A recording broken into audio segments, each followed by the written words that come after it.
জয় মা কালী, জয় মা কালী, জয় মা কালী। নমস্কার, আপনারা শুনছেন কালী কথা। এখানে শুধুমাত্র গল্প নয়, গল্পের মাধ্যমে শিক্ষাও দেওয়া হয়। প্রতি বৃহস্পতি এবং শনিবার শুনতে ভুলবেন না কালী কথা। আজকের কালী কথায় আপনাদেরকে যে ব্রত কথা বলতে চলেছি, সে ব্রত কথা শুনবার আগে আপনারা প্লিজ আমার ইউটিউব চ্যানেলটি সাবস্ক্রাইব করুন, বেলটি ক্লিক করুন ও লাইক কমেন্ট শেয়ার করতে ভুলবেন না। আজকে যে ব্রত কথা বলবো, সেই ব্রত কথাটির নাম হলো মা মঙ্গলচন্দ্রের ব্রত কথা। এটির দুটো পার্ট আছে। প্রথমে আজকে যে পার্টটা আপনাদেরকে শোনাবো, সেই পার্টটির নাম হলো কালকেতু ও ফুলডোরার কাহিনী। দেবীচণ্ডী তার নিজের মনের ইচ্ছা মহাদেবকে এসে জানাচ্ছেন যে, হে মহাদেব, আমি আমার নিজের মাহাত্ম্য মর্ত্যলোকে প্রচার করতে চাই। মহাদেব বলছেন যে সে করতেই পারেন, অসুবিধা নেই। দেবী বলছেন, প্রচার করার জন্য আমি একটি উপায় পেয়েছি, তা হলো নীলাম্বর।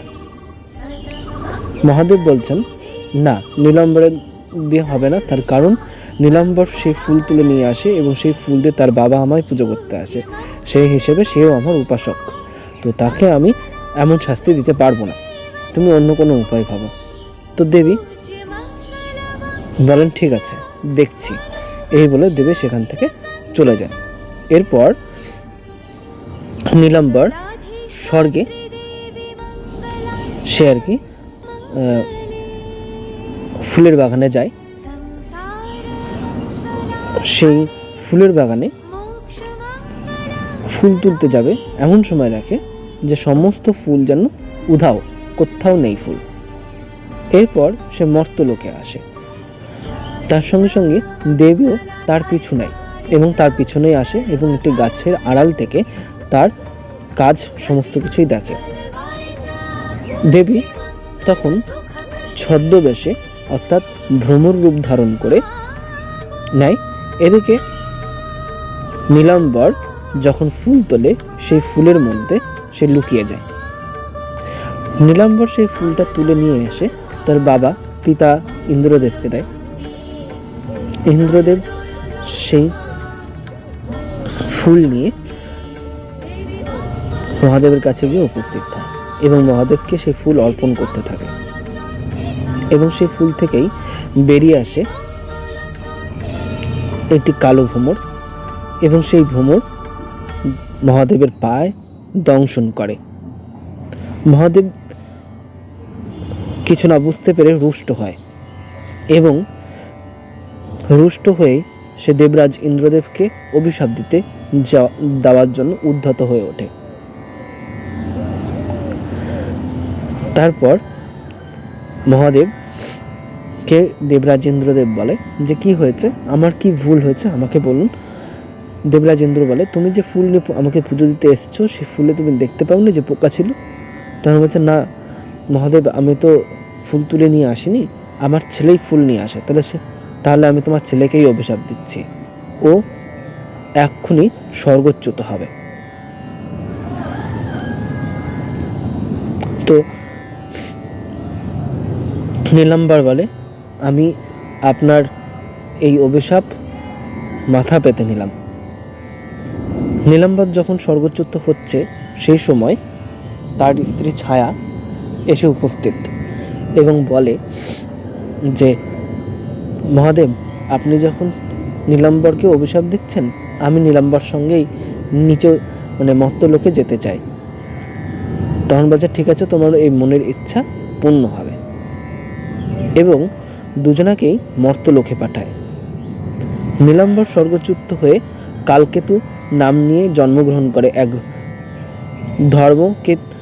ধর্মকেতু নামক এক ব্যাধের ঘরে, আর তার স্ত্রী ছায়া ফুলডোরা নাম নিয়ে জন্মগ্রহণ করে অপর এক ব্যাধের ঘরে। 11 বছর ফুলডোরার সাথে 11 বছর বয়সে কালকেতু এবং ফুলডোরার সাথে বিয়ে হয় এবং দরিদ্রতা সত্ত্বেও উভয় সুখে দিন চালাতে থাকে, কাটাতে থাকে। কালকেতু ছিল দক্ষ শিকারী। তার নিক্ষিপ্ত স্বরে প্রতিদিন প্রাণ হারাতে লাগলো বনের অসংখ্য পশু পাখি। তার ভয়ে বনের পশুরা এসে দিন কাটায়, মানে তার ভয়ে বনের পশুরা দিন কাটায়। পশুরা তাদের রক্ষার জন্য রক্ষাকর্ত্রী চণ্ডী দেবীর শরণাপন্ন হন।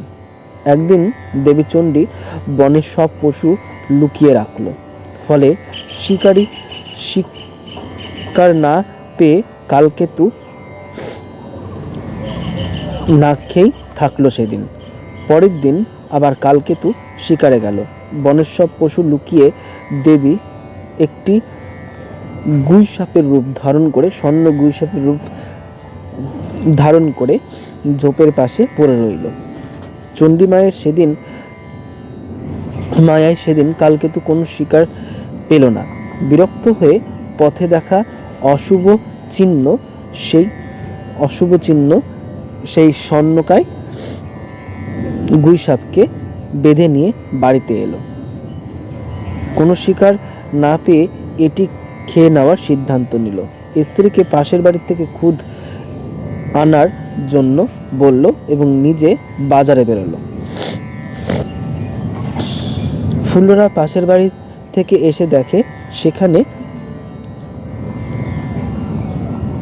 গধিকারের বদলে, মানে ওই গুইসাপের বদলে অপরূপ সুন্দরী এক যুবতী বসে আছে। ফুল্লরা তাকে দেখে অবাক হয়, বিস্মিত ও ভীত হয়। তখন তরুণী জানান যে ব্যাধ তাকে নিয়ে এসেছে এবং সেও ওই বাড়িতেই থাকবে। সপত্নী আশঙ্কা ফুল্লরা তাকে অনেক বোঝালো যে চলে যাও, কিন্তু তরুণী কিছুতেই রাজি হলো না। ফলে দৌড়ে বাজারে গিয়ে কালকেতুকে খবর দিল। কালকেতু বাড়ি ফিরে এসে যুবতীর পরিচয় জানতে চাইল এবং তার উত্তর না পেয়ে যুবতীকে হত্যা করার তীব্র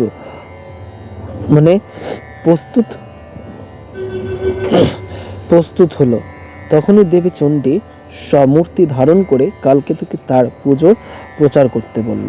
7 ঘোড়া ধন ও একটি অঙ্গুরি বিনিময়ে কালকেতু রাজি হলো। দেবীর পরামর্শে কালকেতু বন কেটে নগর ও রাজ্য স্থাপন করল। তার রাজ্যে বিভিন্ন সম্প্রদায়ের লোক আসে এবং একটি আদর্শ রাজ্য হিসেবে সেটা গড়ে উঠল। ভারদত্ত নামক একজন টাউট কালকেতু স্বঘোষিত শুভাকাঙ্ক্ষী হয়ে প্রজাদের ওপর খাজনা তোলার নামে অত্যাচার শুরু করলো। কালকেতু তাকে শাস্তি দিয়ে তাড়িয়ে দিল। সে পাশের কলিঙ্গ রাজ্য জয় ও কলিঙ্গ রাজ্যকে উস্কানি দিয়ে কালকেতুর রাজ্য আক্রমণ করল। কালকেতু পরাস্ত ও বন্দী করা হলো। কিন্তু দেবী চণ্ডী তার ভক্ত কালকেতু মুক্তি ও রাজ্য ফিরিয়ে দেওয়ার জন্য কলিঙ্গ রাজাকে স্বপ্ন নির্দেশ দিল। কিন্তু দেবী চণ্ডী তার ভক্ত কালকেতুকে মুক্তি ও রাজ্য ফিরিয়ে দেওয়ার জন্য কলিঙ্গ রাজাকে স্বপ্নে আদেশ দিল। রাজ্য ফিরিয়ে দেওয়ার পর কালকেতু বাকি জীবন সুখে রাজত্ব করল এবং তার মৃত্যু পর নীলাম্বর এবং তার ছায়া স্বরূপ স্বর্গে ফিরে এলো। তো আজকের গল্প এতটুকুই। গল্পটি শুনে কেমন লাগলো তা জানাতে ভুলবেন না। জানাতে হলে আমার ইউটিউব চ্যানেলটি সাবস্ক্রাইব করুন এবং বেলটি ক্লিক করুন ও লাইক কমেন্ট শেয়ার করতে ভুলবেন না। আজকের ব্রতকথা এতটুকুই। দ্বিতীয় ব্রতকথা পরের শনিবার তোমরা পেয়ে যাবে।